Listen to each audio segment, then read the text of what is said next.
If you're the second preferred vehicle from the customer, you're the first one they're not buying. We can see it as a threat, you can also see it as an opportunity.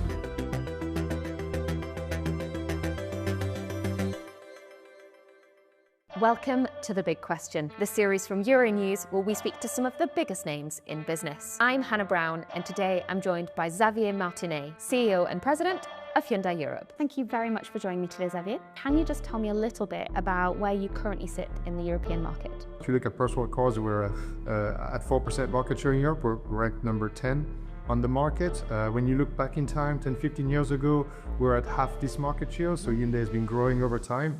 And there's a lot of challenges right now in the car industry, everywhere in the world, in Europe in particular. So we can see it as a threat. You can also see it as an opportunity to try to move the needle a little bit more in the coming years. And where do you see the real opportunities for growth for Hyundai in Europe? Europe is fundamental for us. There are some markets where we're really top five, and some markets where we're like way behind that. The Tucson, for example, is an icon in the CSUV segment. ID.5 is also doing a great job.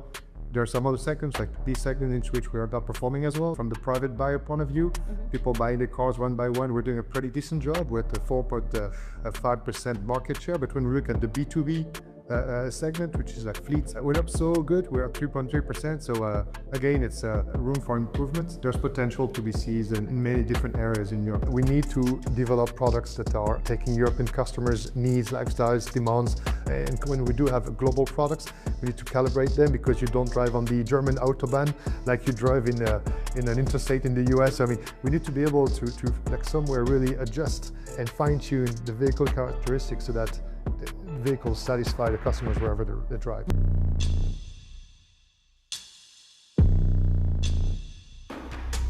You're producing battery electric, hybrid, plug-in hybrids and combustion engine cars still. What trends are you seeing among your customers? Say a quarter of our sales are coming from battery electric vehicles and plug-in hybrid. We have roughly 30% coming from hybrid, and then the rest is coming from, let's say, internal combustion engines. It's in line with the market evolution. EV adoption is there, but not at the speed that was planned by everybody a few years back. So if you look into what experts were saying 3 years ago, for example, they were saying by 2025 there should be a 30% EV mix in Europe. We're at 17.5% in terms of market right now, total industry volume, and hybrids are really the ones taking the votes from the customers today. So we need to continue developing our strategy with these two legs. There's this EV leg and there's this hybrid leg for the future. And you've announced production on a new car in the Ioniq family to start early next year. Can you just tell me a little bit about where that fits within your product range? This vehicle was really built for Europe. It was designed for European customers. It was developed with the engineering center for European customers. And that shows really how important Europe is for Hyundai.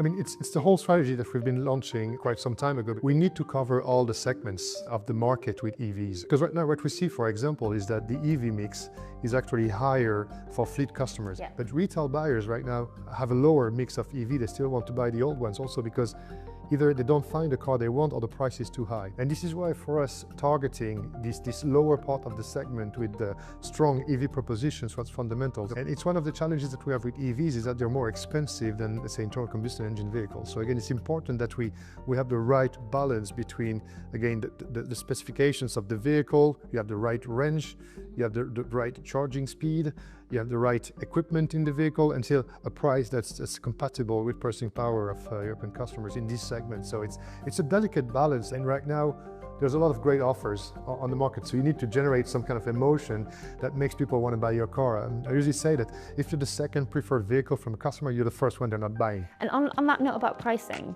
do you think that EVs currently, not just Hyundai, the whole market, do you think they are really affordable for the average European? Well, they're more expensive than ICE. Obviously, there's a price gap between the two because there's a cost coming with the technology. And so, yes, they're more expensive in terms of a retail price that we're selling our cars at. At the same time, the total cost of ownership has to include also the fact that electricity costs you less than fuel what you're putting in the vehicle. You have to include also the fact that maintenance costs much less because you have less moving parts in an EV that you do have in traditional vehicles. When people discover EVs, they realize how quiet the car is, how easy it is actually to use. They realize that the running costs are actually much lower than what they were used to before. When people buy an EV, they rarely go back. So the vehicles that you're currently still producing in Korea, if you shifted more of that production to Europe, you'd avoid the EU import tariffs. And do you think that would really help your ability to be competitive in the market? We have two plants serving Europe. We have the one in Czech Republic, which has a capacity of 330,000 units per year. We have the one in Turkey with a capacity of like 230,000 units a year, roughly. So the Czech plant was historically also EV ready. I mean, we've been producing the Kona EV in the Nozovice plant for several years. We're just investing right now to make the Turkish plant also EV ready. Last year, 79% of the vehicles were sold in the region were coming from these two plants. This year we should be around 70% because we lost the Inster coming from Korea, and the success is really much increasing the share of, let's say, production coming from Korea. But I mean, it sounds easy, like to switch production from one plant to another, but it's always more complex than that because it's a factory, but then you have the ecosystem with the suppliers all around. Never say never, but for the moment, there's no third plant plan for Europe on the table. The key thing is really finding the right products that are really the ones made for Europe with the right volumes, because again, you need to generate the economics that justify the investment. We've started building EVs in Europe with Kona, for example. Kona EVs are, let's say, a historical success story in Europe. Hopefully, the production version of Concept 3 will also be the next success story of EVs in Europe. Finally, talk to me about hydrogen-powered cars. And when you look at the potential of hydrogen vehicles in Europe, you're like, potential is not really present. It's true. But at the same time, we're not just developing one car. We're developing a car, bus, truck.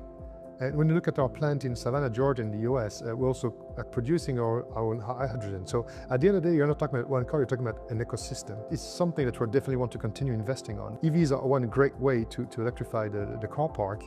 But we also have some questions about access to raw materials and rare earth materials. And will these tensions on access to raw materials really change? Not so sure. So again, it's quite interesting to develop some kind of alternative that one day might become quite interesting or might become like quite viable actually as a complement. So we're not opposing the two.